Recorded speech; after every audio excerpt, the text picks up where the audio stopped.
I'm Maria Menounos, and you're tuned in to AfterBuzz TV, the ESPN of TV talk. Now, let the buzz begin. Hello, and welcome to AfterBuzz TV, the official after show for the Netflix original series, Sweet Magnolias. Now, this is the place you're going to want to be every time you watch a show. Tune here after so you can join the discussion and hear from cast and crew and get insight and behind the scenes that you can't get anywhere else. So today, we're talking about Season 1, Episode 5. Dance first, think later. And that sounds great to us.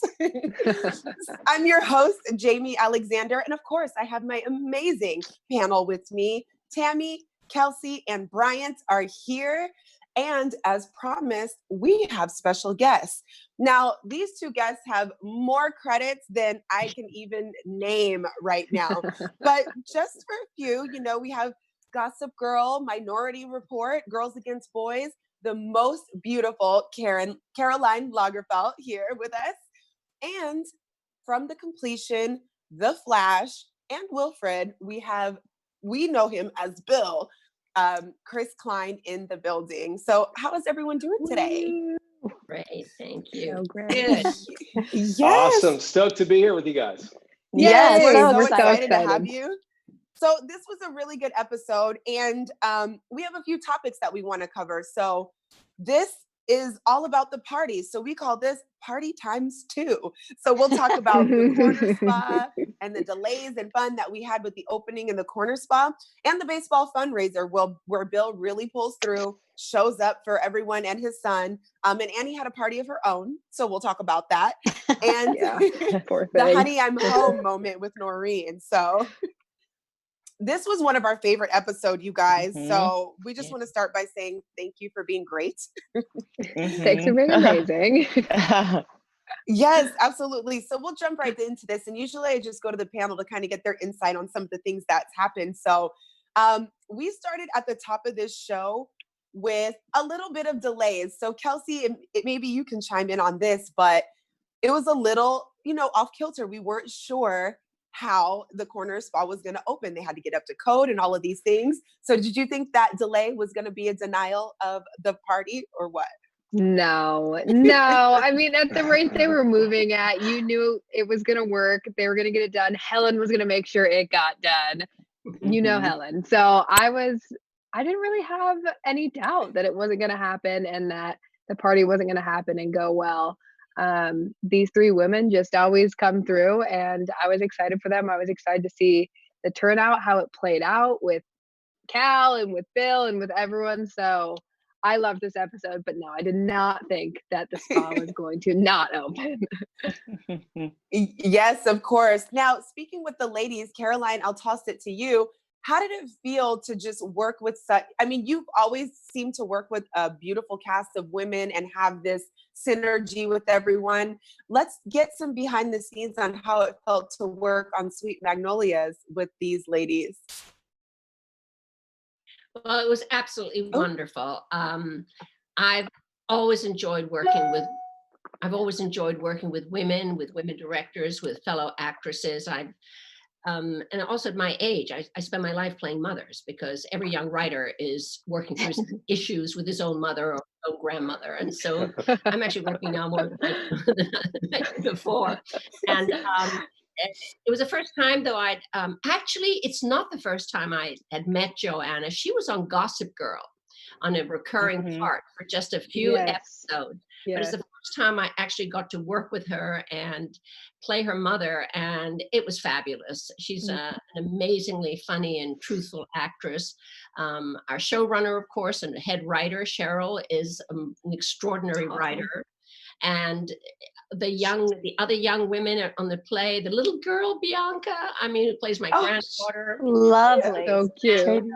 I live in sort of a male-dominated household because I'm a single mother of two boys, two men, I guess I should say. So, but I do have 6 goddaughters. So you need them. Yeah. So I love being around young women. It's a change from, the Boy Scouting, camping, football games thing that I have in my house. Oh my God, I absolutely love it. And, while we're just kind of setting the scene here, we have Bill Townsend. Okay, Chris, Chris. have to imagine, Chris. I'm sure you have to imagine that you're being perceived a lot of different ways, but with this being Serenity and a place where grace and redemption is welcomed, how do you feel about Bill, his situation, the character, and how much fun did you have playing Bill Townsend? I had a lot of fun playing Bill Townsend. It's a pretty tasty role in this in this whole thing. I had a good time right from the get go. It was very interesting. So Bill's a troublemaker, and it's he's got a lot going on. He's got a lot of conflicts in his life, and it was interesting because I think it was a couple weeks into production. I was having a creative conversation with Cheryl Anderson, our showrunner, and I just asked her off the cuff because this is you call this a bit of a departure from the more popular roles that I played. And I asked her. I said, what about my work and my reel led you to believe that I'd do okay in this part, or however I phrased it, I can't remember. And she looked at me and she goes, "There was just something." And I thought, I don't know if that's good or bad. So, like, she saw some of my work and it's like, if I've seen an adulterer, that's the guy. Tim, If there's a guy that did some infidelity, it's no, but it was all the jokes aside. It's a really it's a juicy role, and I want to piggyback off what Caroline said, and these fantastic women that we have on this show. This is definitely a female-dominated cast. And I couldn't ask for a couple of better scene partners in Joanna Garcia Swisher and Jamie Lynn Spears. Those two that I acted with them mostly, and I knew that I was kind of on the right track. You always kind of base your work off what the crew does, because they see everything, right? They've seen it all. They know when an actor is worth his salt or not. And I knew I was kind of on the right track when a couple of the crew people would come up to me very quietly and be like, I really don't like Bill Townsend. But hey, they were doing something right. They were doing something right. And this episode here, I had such a good time. It was the first time I got to work with Caroline, and her character really gives it to Bill in a really fun way, and we had a fun time with that. Had a great time. Don't screw around with my daughter, honey. That's right. That's right. Chris, it's funny that you mentioned that. Oh, go ahead, Brian. Oh, I was just going to say, it's funny that you mentioned that, because Heather said a similar thing about just how the crew was so interactive with the cast. She would say kind of the opposite, but in the same vein, where they would be like, "Man, Heather, that was so great. You made me cry as Helen, So it's funny how the crew comes to you and be like, "Oh, I hate Bill Townsend." Like, it's so funny. Yeah, it's all that kind of thing starts from the top down in terms of the team atmosphere, the family atmosphere. That certainly doesn't happen on every production that you're a part of, and it absolutely started happening very quickly on this production, starting with Dan Paulson and Dan Paulson Productions and Cheryl J. Anderson, our showrunner, and Norman Buckley, and the people that they hired. Really, from the top down, everybody was on board and really came together as part of a team. And that's when that happens. It becomes a fun place to work. It was also 110 degrees, so oh my! We did come together in a very sweaty way, but. Yeah. Oh, I guess we my had no God. choice but to come together because the air conditioning was just one tube that we were all You guys were forced to be very close, very I fast. had like one little cooling tent, so that when you were on set and it's before your makeup melted off, you'd all Oh my huddle in this one little gosh. cooling tent, So yeah, it's not called Hot Atlanta for nothing. Atlanta. Kelsey, you had Perfect. something? I was just gonna say, Chris, it's so funny with Bill. I want to dislike him, but especially in this episode too, I find myself going back and forth. I'm like, God, I feel badly for him, but I want to hate him, but I feel badly for him. So you do such a great job at just making the audience and making the viewers not fully hate Bill. I mean, truly, and especially once we get like deeper into these episodes, it's like everyone has a story, right? And there's something more to Bill, and I'm just like, yeah, I'm so conflicted. So you did incredible. Kelsey, you're awesome for saying that. Thank you for saying that, because that's the game. That's that's really the whole challenge. What big fans of Cheryl Woods' books are going to start discovering now?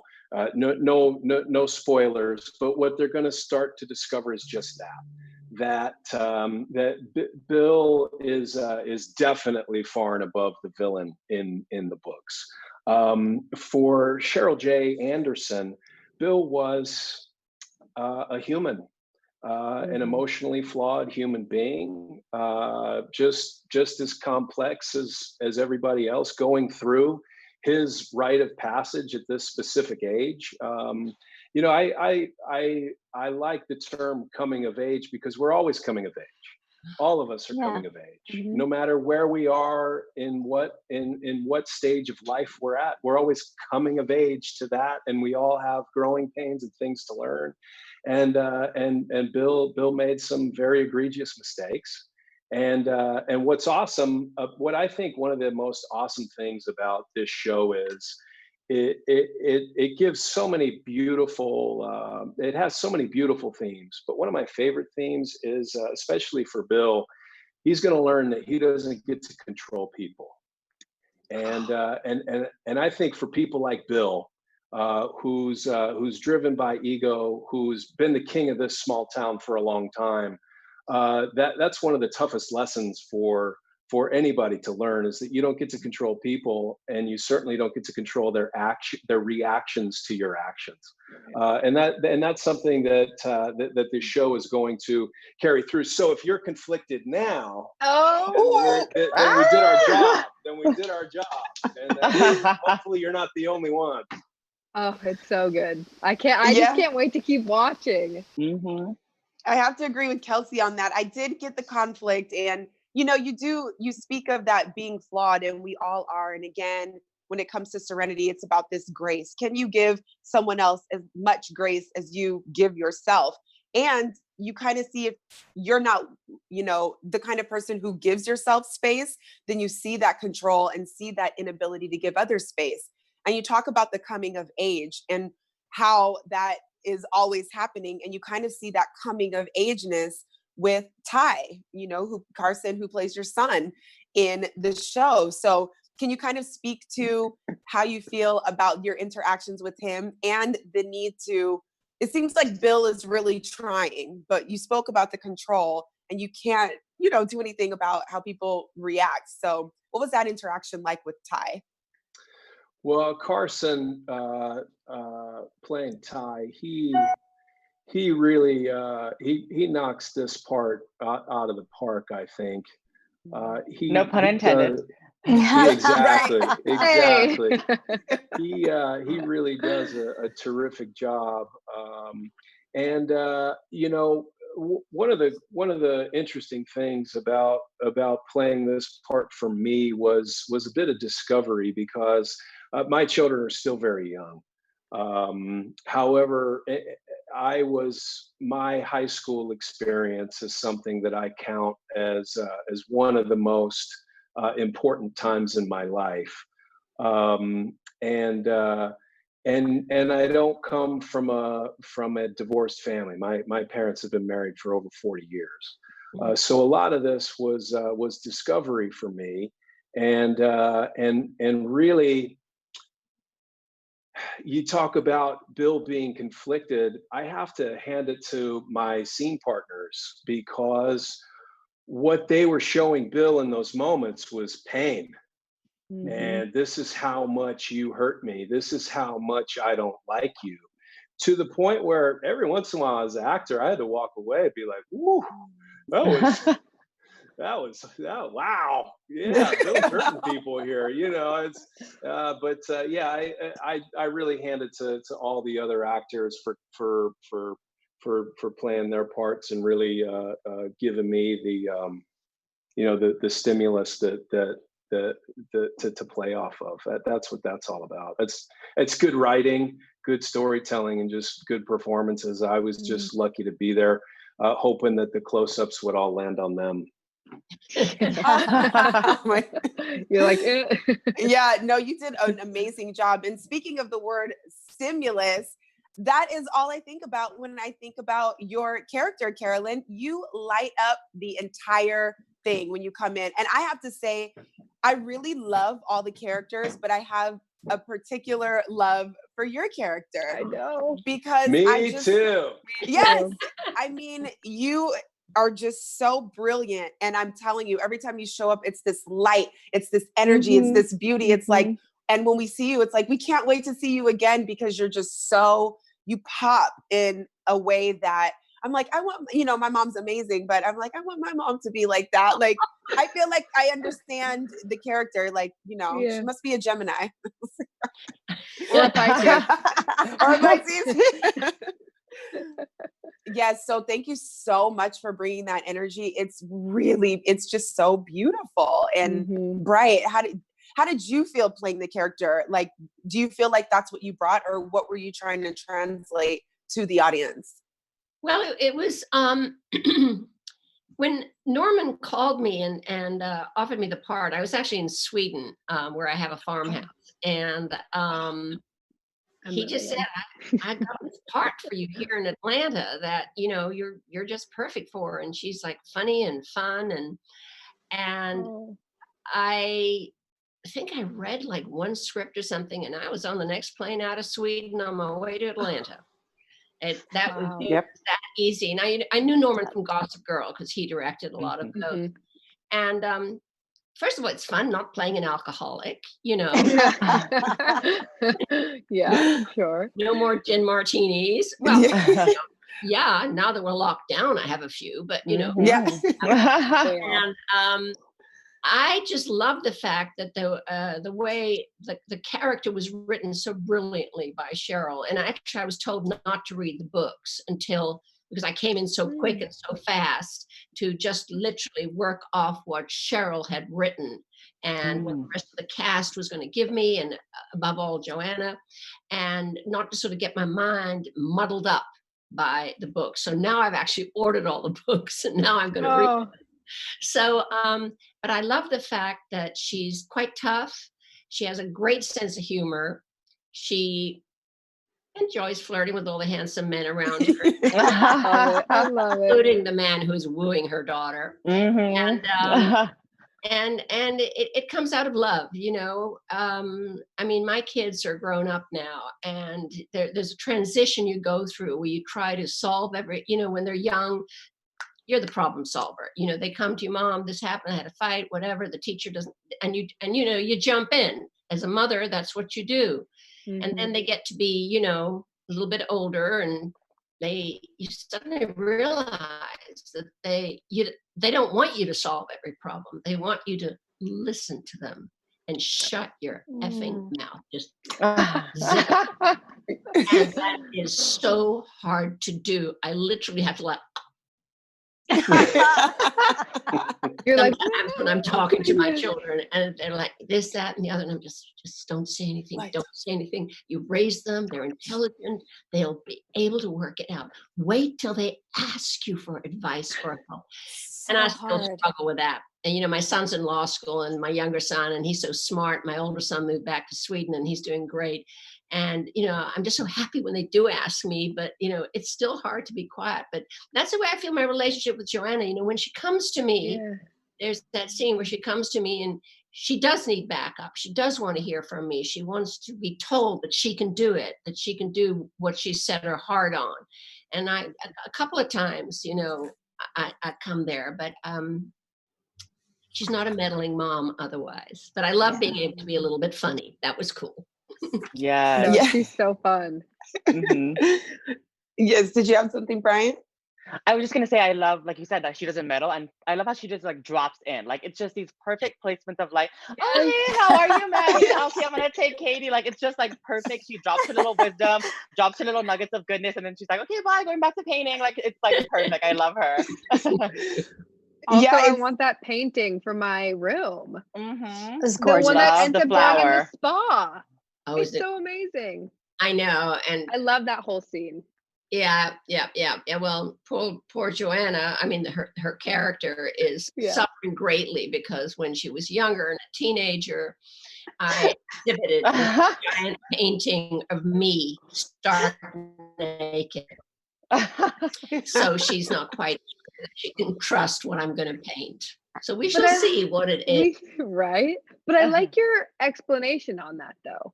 When you talk about how like why you did that and why you painted yourself that way and just like how you needed to find yourself and like find your femininity, I was like, ooh, yes. Like that was rich. And I know. it was like your character teaches her things, but it isn't like forceful and like pushing your thoughts on her. And that's what I like about her. I think I'm a Yeah. better mother on TV than I am in real life. No. I'm just going to put But that your out sons there would right not now. agree. Yeah. No, but I do love that moment. That was a really powerful moment because it is something that women have to remember. It's like, you know, maybe what you saw at that time was this embarrassing thing, but let me shed some light on what I was going through. And hey, if you find a nugget out of it, cool. But if not, you know, I'll be back. I'm going to bring a painting anyway, and we can tuck it away in the yoga studio, you know, but the blooming, it just was so beautiful because that's what we do as people. You know, we start as the seed, we break above ground, we find our colors, and then we just kind of blossom into this thing. And, you know, kind of how Chris, you said it, how it's almost like a coming of age. It's like this blooming that we're always doing. So there's so much symbolism in that. And it was well done and beautiful. And I'm just excited that it got the premiere it deserved, you know, when Skeeter knocked off the little, what is it, the little sconce? The sconce, It's like, yeah. Yeah. because it really set the scene for entering the spa and especially on the opening and everything. So just all of it was pieced together beautifully.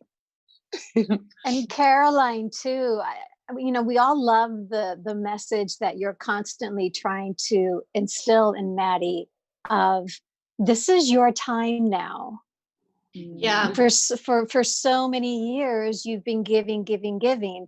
And Chris, this goes back to your point about Bill, how he controlled everything, including reactions of the people in his life and that sort of thing. And Paula is just that voice to Maddie, reminding her that this is your time, sweetheart. You know, reconnect with what makes you feel like a woman. And if Cal is what makes you feel like a woman right now, then go for it. If you don't want to, then that's fine too. But I just think that arcing message is just so important of making the time for yourself. Well, I think especially after, you know, she's been through this traumatic experience with her husband. I don't know how much I can say, but you know, the divorce and everything.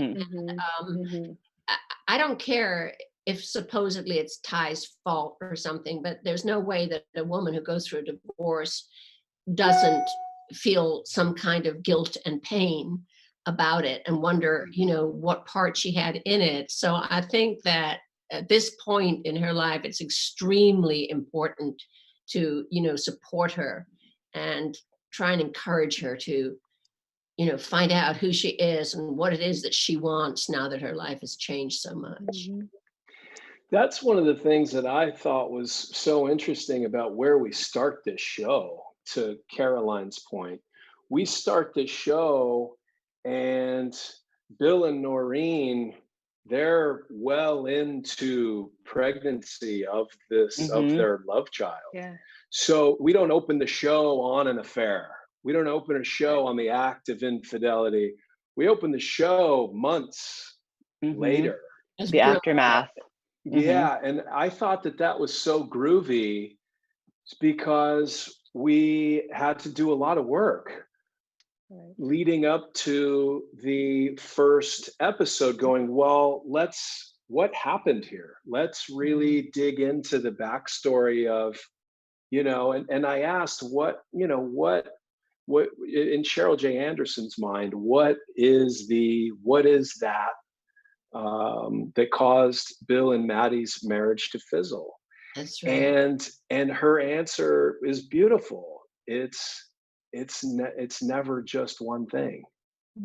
It's never just one thing. Sure, the infidelity happened, sure, but that was the last thing that happened. What led Oh, to the infidelity? Where did that go? And you're looking at two characters who have spent well over half their life together, and they're still only in their early 40s, right? So they've got a whole second half to live.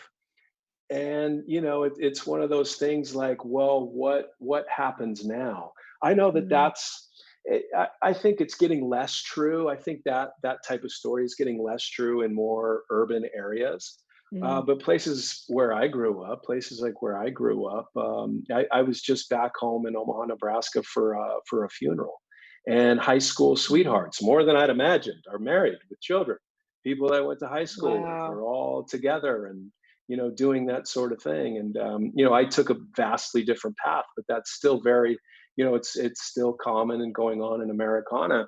And it was really, anyway, a long-winded way of saying, really interesting to study, and think about how that marriage just slowly started to dissolve. To Caroline's point, everybody feels a bit of guilt. Everybody feels a bit of guilt. And what's interesting is that up until we see Bill scrolling through his phone of pictures of his old life, do we see him recognize, this is not, to the point where me personally, I was like, oh, dude, you should have found a hobby. Pick a hobby. This is gonna get messy now. Like, people are angry with you, man. You should have had a hobby. Buy that Ferrari. Bill needs to go to Paula and ask her advice. yeah. He does. I'll teach Bill you how needs to go paint. paint with her. Yeah, right. Oh, yes. No, and I love how you spoke about that, because it's actually something that I didn't get a chance to think about is, yes, we're starting in the middle of the storm. So there's so much work that you guys had to do and so much backstory to get to this space where it's like you're diving in right in the middle. And that's really profound, because it just requires a lot of story and substitution and, a lot for you guys so you can get to that place. So let's dive into this story a little bit. And maybe, Tammy, you can give your feedback on this, because I know I felt a little bad, because we're at episode 5 now. So we're kind of watching Ty dismiss his dad repeatedly. And it's starting to hurt just a little bit, because we see Bill trying to show up, even though he's wrong, even though he has his flaws. How did you feel when you saw him show up to the fundraiser and kind of make his way around the room? Bill at the fundraiser, well, Bill was being Bill. I mean, he's used to, as Chris said, being in control and controlling the room and having the accolades. And Cal kind of upstaged him just a little bit. And boy, you could see the wound that caused Bill. That was not a good moment for him. And Chris, you've really, personally, characters like Bill, I have no patience for, maybe because I'm a little bit older. And so when I see someone like that, I don't have any patience for it. But you, as Bill, you've really, as the panel have said, there are moments, and I think Jamie Lynn is the one that offers you those precious moments of, okay, he's human. He's human. There is a kindness there. There is an authenticity there. But at the fundraiser, I could see him struggling, and it was lovely to see Caroline, put him in his place when she had the opportunity to. And yeah, it was great. It was great.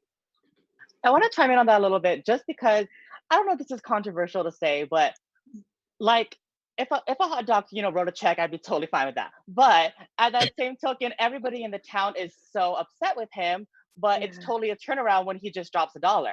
And I'm like, okay, weren't you all just pissed at him like 5 minutes ago? So that's kind of where I was like a little bit like, with Bill, because like you said, Tammy, I want to see him redeem himself, but I feel like that was kind of the wrong way to do it. Like he was just like his ego again, like, I'm just going to write a check and everything's going to be okay. Yeah, that's a good point. It definitely seemed like ego, but it also did the trick at the same time, which makes it even worse. What's going on, right? Serenity? I feel And like Ty it was appreciated that. right, which was interesting. I kind of agree with Brian. I was surprised that Ty, I mean, I'm surprised and I'm not surprised. I was surprised initially being like, oh, Ty appreciated that. I thought he would kind of be like, oh, Dad, it's kind of what you always have done. Like, thanks a lot. But then, of course, it was the money they needed. So yeah, that was So an don't have to do a interesting car scene. wash. Yeah, Or yeah, a bake sale. exactly, exactly. Chris, how did you feel playing that scene? How did you feel about it? I agree with all of you guys. He for just a minute, he buys his way out of the doghouse. For just a minute, and it's an ego play and a money play. It really speaks to doing the right thing is very rarely the easiest thing.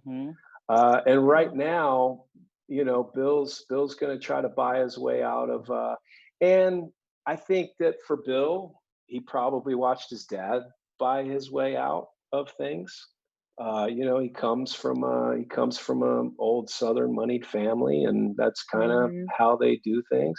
But then you play that forward, because now Bill has his ego back, and he's got his cackles back up, and he's strutting around, and he at the very end of the party is gonna go put Coach Cal in his place, and Coach Cal ices him with kindness. Yep. And yeah, and Bill can't say a thing. And I thought, well, what a cool play. And that happens to Bill a couple times, where kindness, he's witnessing acts of kindness that he hasn't witnessed before. And he's, well, if you guys are being kind, how am I supposed to do what I do? I can't control you if you're kind. I can't control the situation if you're kind. My ego does not work if you're all being kind. And that's kind of an amazing thing to witness, and a pretty cool message, I think. Well, there's also something about someone being kind to you when you have not behaved well. It's sort of shattering. I mean, I'm sure that we've all done things in our life that haven't always been very nice. And occasionally, speaking for myself anyway, I have been met with kindness. I mean, I can be pretty acid, and I'm a little bit older and don't have too much patience about things anymore. And, every so often I'll maybe snap something off, and then somebody will turn around and say, well, I'm so sorry. What would you like me to do to make you feel better? And I'm like, oh. Yes. Bite your tongue. It's so disarming. And, and I'm trying to remember that in my day-to-day life. Okay, so I'm here in Santa Monica, and I day sit a dog. That's my new job. I love that. My best girlfriend, because she works during the day. And I hike and I walk, 4-6 miles a day with him. I'm Will Rogers on the street. And in the beginning, I see these people come towards me, and I always keep 6 to 10 feet away. I put my little mask on it when I meet somebody, and I see these people running and sweating and flying, all their nasty germs everywhere. And I used to get like, well, I mean, I would think it, I wouldn't say it. I don't want to. Why the hell don't you put on a goddamn mask? I'm wearing one. And right. And then, and then my friend Kelly said to me, she said, you know what? you don't know what their situation is, where they're coming from. If they just walked out of an apartment with 3 screaming kids and they live in one room, blah, blah, blah, blah, blah. And so I have just like, now when I see somebody, you know, and even if they don't have a mask and they move just 2 feet, I'm like, thank you. You know, thank you so much. And I'm just like trying to, you know, give back a little bit nicer than my usual snarky response. No, I that's like that. amazing. Yeah, we see that a lot in Serenity with everything that's happening. You know, Dana Sue has gotten quite snappy with people. You know, we've seen you know, her go through a lot, and just a lot of people kind of acting out of character. But again, I keep saying the grace because it goes back to that understanding. The friends being like, she'll get out of it, or Maddie, even in the first episode, like, I don't want to drink right now. Do you see what just happened with this man? Like, I'm done. I don't want to start a spa. Like, that's crazy. You know, and just how you guys love each other through it. And it comes in doses, and even how you come to her at the end and tell her, you know, just do what makes you happy. So there's this love that happens around everything. And then, you know, to Chris's point, back to that kindness is, I think that's the second time that this happened in episode 5, because Maddie extended that to Mary Vaughn in the bringing of the sweet treats from the spa. So what did you think about?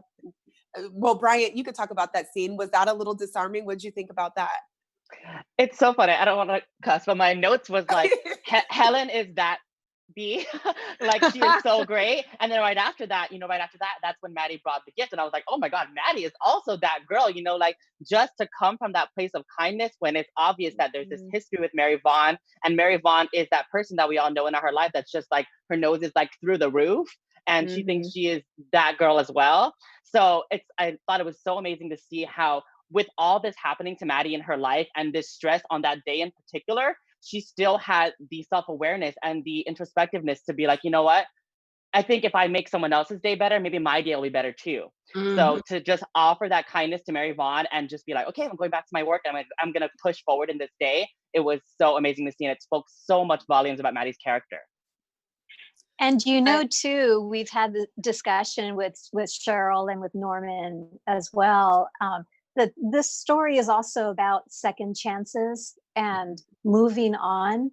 And that was a beautiful scene between Maddie and Mary Vaughn, because clearly Maddie's ready to move on with her life. And that includes past grudges with people who will not let go, who have no desire to move on. And you know, to Bill's character, people around you need to allow you to move on as well. If you're surrounded by people who refuse to allow you to move on or give you second chances, it's 10 times harder. So that scene was really, really beautiful, because you could see Mary Vaughn just take she checked herself. Like, what am I doing? What have I been doing? Yes. And there was a lot of that going on. And speaking of even checking yourself, you know, back to what you were saying, Chris, about being disarmed by the kindness. I'm really interested to see how this all plays out, because I feel like episode 4, it was being sprinkled in that now you do catch eyes and see that Maddie's having a good time with someone else. And I got the vibe that you were feeling weird, obviously in some kind of way, because you and Noreen left the pizza place when the baseball boys were celebrating there. So it's now we're getting these sprinkles of reasons, you know, for you to find new healing within yourself. So with that being said, without giving too much away, how does Bill's character evolve? Are we seeing more with the healing? Yes, we'll get backstory, but what do you think about his character kind of healing in that nature when it comes to the divorce itself? Well, where we are in the story with episode 5, Bill still has a lot of work to do, and I think Bill's the kind of person that he doesn't see anything wrong with what he did, and he doesn't understand why people won't fall in line. You know, the first time we see Bill at his practice, you know, he says to his partner, he says, marriage ended, I'm having a baby, is what it is. Everybody, you know, he's, you know, it was rocky already. Yeah, and that's really Bill's attitude still. And And so when he sees Maddie with Cal at the pizza parlor, he now has an opportunity to reignite a bit of anger and frustration and make it about Maddie not taking care of Tyler. And so he gets to make it about that now. And he's still at a place where it's almost like, okay, if you guys aren't going to fall in line, I'm certainly not going to fall in line. And look at you canoodling with the coach. Well, we know that our son is struggling on the team. It's clearly your fault, not mine. I'm playing ball, you're not, all those kind of things. So I think Bill still has a lot of work to do there. And it's really, Bill too, he clearly loves his children. And That's a good point. So a bit of foreshadowing is the chances are good it's going to have to come from the children. It's going to come from, the children in a divorce, no matter how old kids are. I've seen this with a lot of my friends. Even I haven't gone through it. My parents haven't gone through it. I've seen a lot of my friends and a lot of my colleagues that go through divorce. They're surprised, devastated, and it takes them a long time to get right with the fact that their kids, no matter at what age, have a big say in how this is going to go. Yep.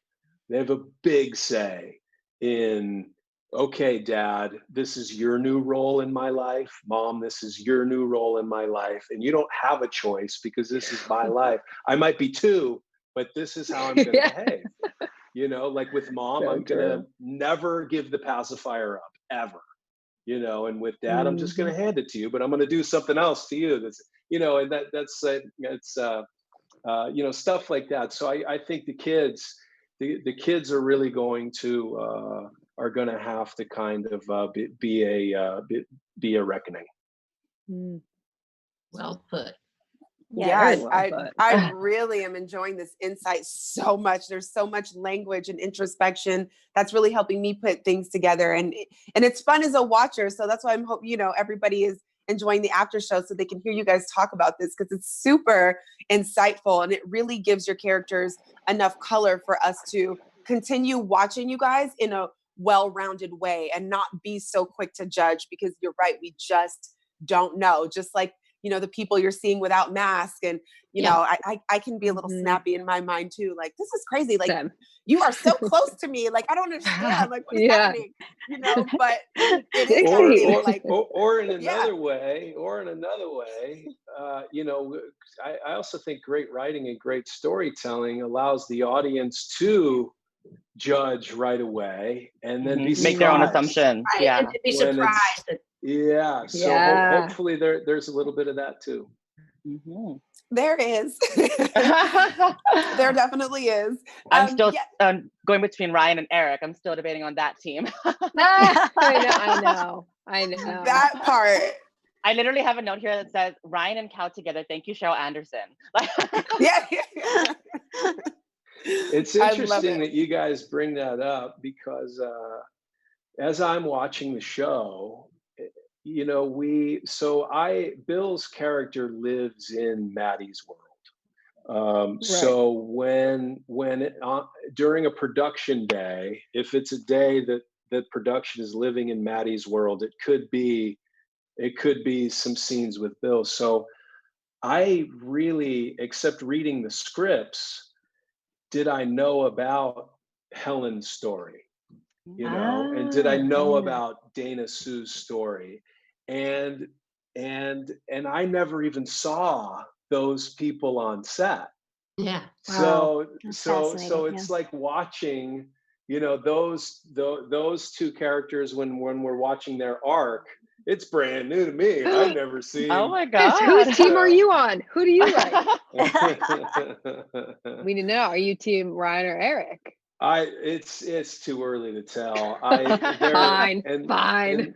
And they're both spectacular actors, and they're giving terrific performances, and that's a really groovy story, and the tug of war you know, the tug at the heartstrings in that storyline is pretty interesting.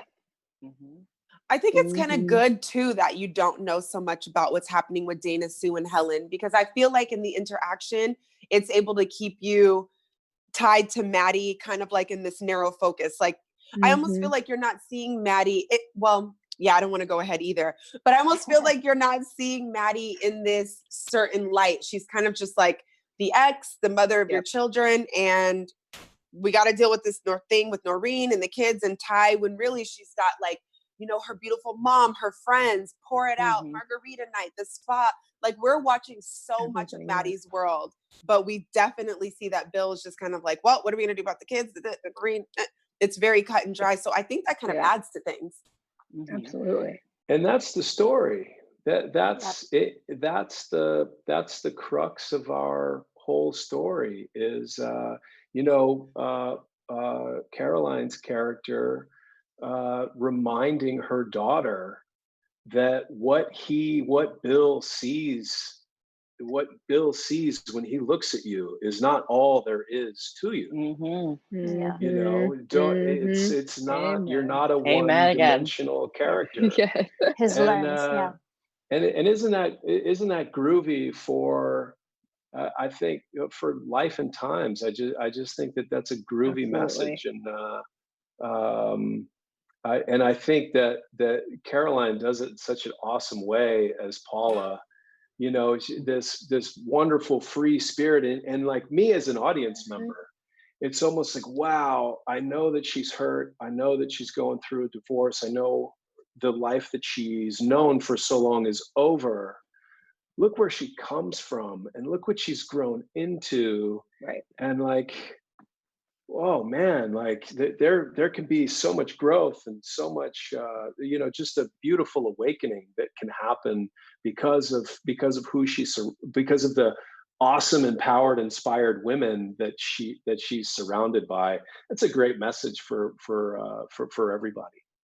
Absolutely. And Chris, I like how Absolutely. you said that, like Paula too. I mean, Carolyn, you did such a great job at she is such a free spirit. She's just and I think I said this earlier too. It's like she's never forcing anything on Maddie, ever.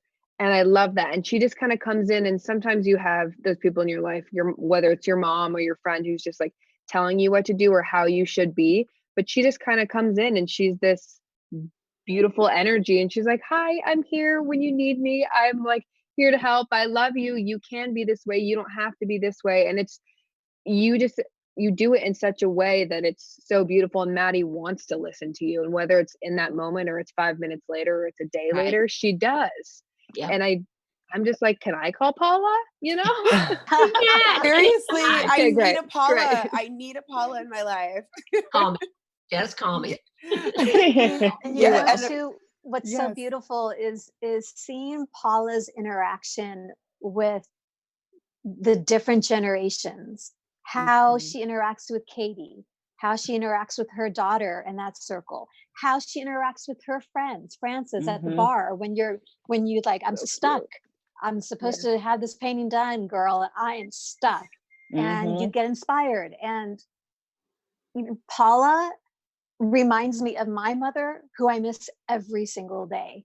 Bless you. And so Mm, when I can resonate with all three generations because you're resonating as a character with all three generations, yeah. it's really beautiful. Really beautiful. Thank you. Gosh, what a special character. I was even just thinking about the scene with the painting and how you were expressing everything about womanhood. And what I was kind of getting is Maddie doesn't seem as open as Paula. Like even the things that you were saying, I was touched and I was just like, oh my God. And Maddie's just kind of like, well, you know, it almost felt like there was a disconnect. So maybe with her getting with Cal and kind of moving on with her life a little bit and really growing into this spa situation, we'll see her soften up just a little bit. Cause it's not like she's not soft, but I felt like in that scene, there was a little bit of a disconnect with her.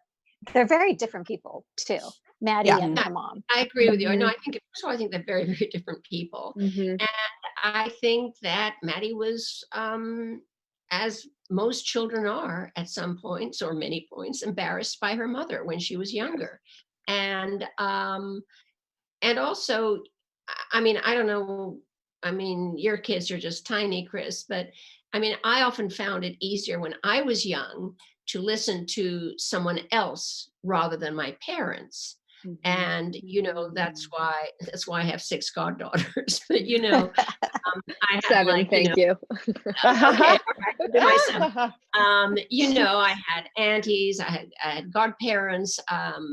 When I came to America, I had these wonderful women who mentored me in the theater, and it's easier to listen to people actually outside of your family very often. And we all have stuff with our parents that we don't forgive them until we're parents ourselves. And yeah, it'll be interesting to see where Maddie and Paula go. But I think it's a work in progress, as it always is with parents and children. There's not one moment where, oh, we've solved it.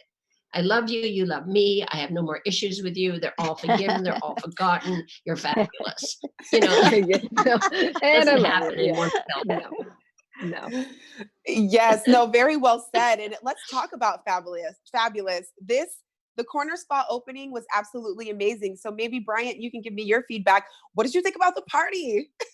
It was so great. I loved seeing, going back to what I said about Maddie, it's just how they pushed through all that hardship for that eventual payoff. There was just so many things happening, and they made it work. The party was great, and everybody left, Shady Mary Vaughn's party, and they're like, I'm going to the spa. So I loved that. Shady Mary Vaughn. Yes, I love that so much. And I just have to talk about Annie, because when she left that party and went to her own party and then ended up kissing Ty, I was like, I am the biggest Ty and Annie fan here. So I was ready for that, and I loved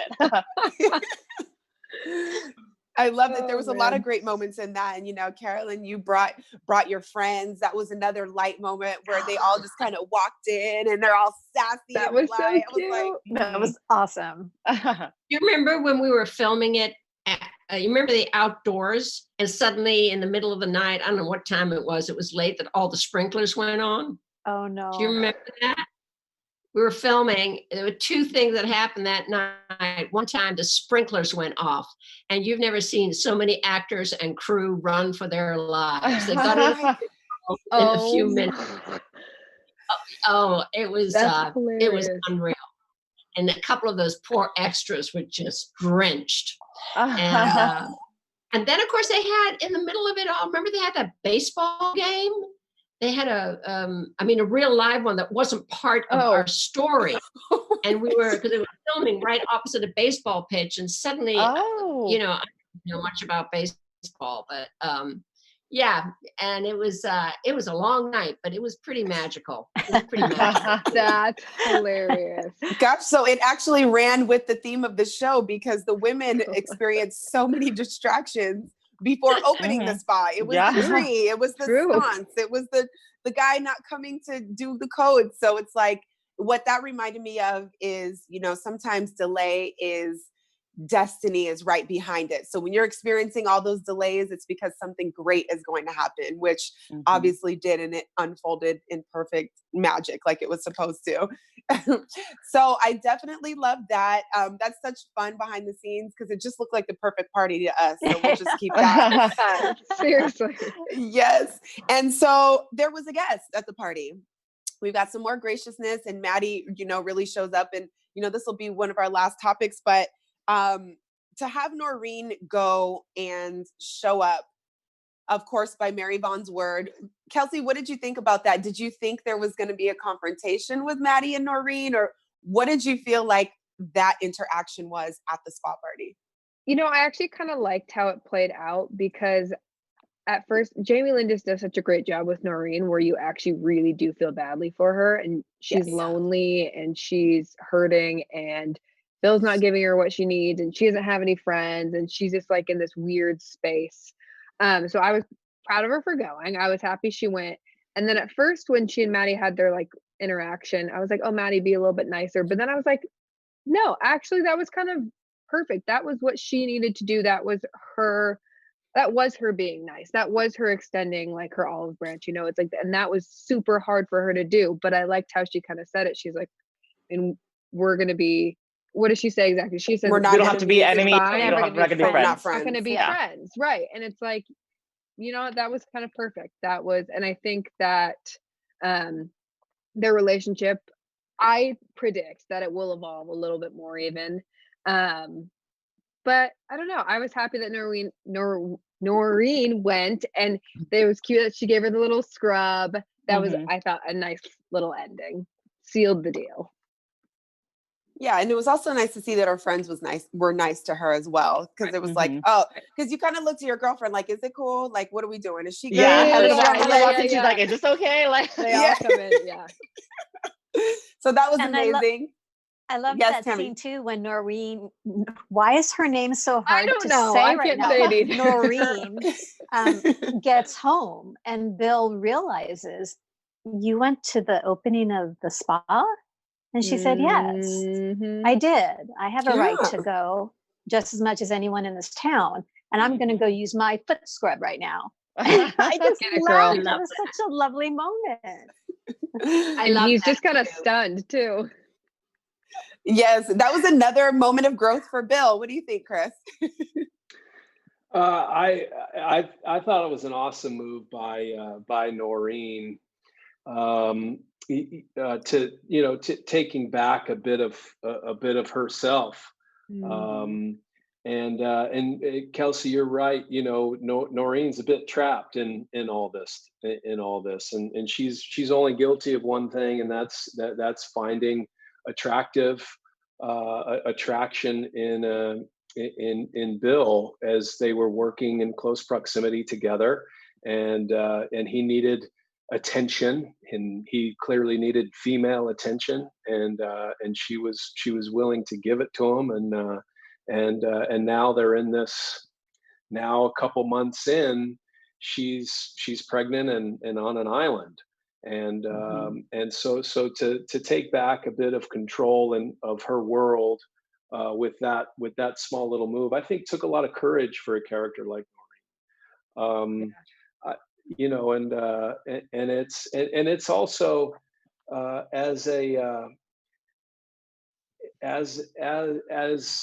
performers, it was really interesting to be playing Bill around Noreen, because Jamie Lynn, I think she does such a spectacular job in this part, and I thought that it was such a fine line of how she's so kind, so very endearing. Playing some of these scenes where Bill has to be less than caring, with Bill and Maddie, okay, they've been together 20 years, they've rowed, they've had arguments, there's no fear, they're not going to hurt one another. They know how to do this. They've been in the ring for, they've gone to the mat enough. They know the score. Bill and Noreen, on the other hand, we don't know how much Noreen can handle. But be careful with this darling, and so for her to say, no, actually I'm okay, like I can draw lines in the sand for that scene, I thought was awesome, and gave me as an audience member a bit of relief that she could in fact stand on her own too if push came to shove. Getting her power back a little bit. Yeah. And can we not forget that she's pregnant? Right. I don't know how many of y'all have been pregnant, but I've been. Things become very, very difficult at times, depending on if you have an easy one or a tricky one. But I'm sure for her being pregnant and with the kind of approbation of the town on her and dealing with Maddie and everything, it must be extraordinarily different. And I must say, when I read that scene, I cheered. I just cheered for her. I mean, even though I'm, Maddie's mom, I cheered for Noreen at that point. I was like, as a woman, I was like, good, go get your foot scrubbed, girl. Shut that mouth. Well, it's a woman thing. Yeah, absolutely. Kelsey, did you have something? I was just gonna say my last bit on that was that they don't overdo it. You know, it's just like a little tidbit. She's like, yeah, I did. I went and I'm going to use my foot scrub and now I'm out. It wasn't like a whole blow up. It wasn't a Right, huge exactly. fight. It was perfectly done. And where you're like, yes, sister. It was And Bill beautifully can't say anything. It was beautifully written. Yeah. So that was my last little. I was like, I loved it. It was really sweet. This was such a fun episode. Like, I am so glad and honored that we got a chance to speak with you guys. This is really such a treat. Like, I just cannot express enough.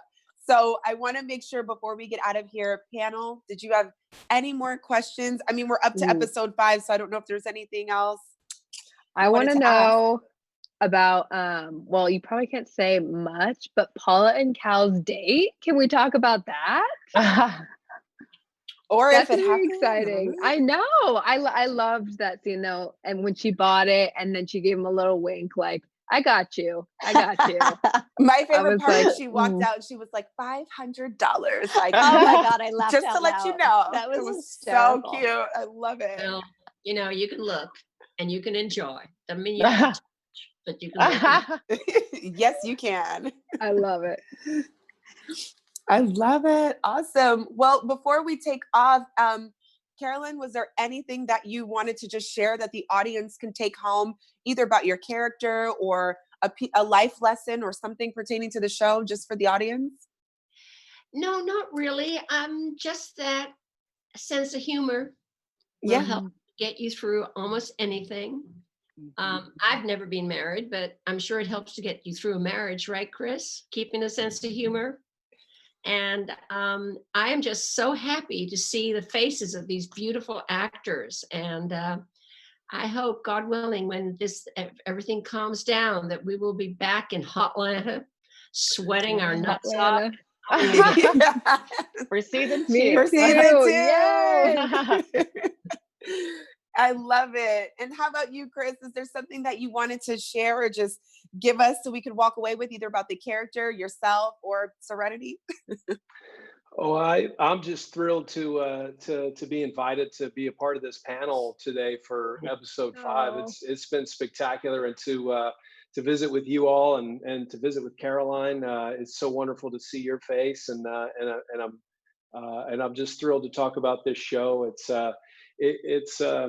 There's just a lot of good messages, and I think for the time that we're living.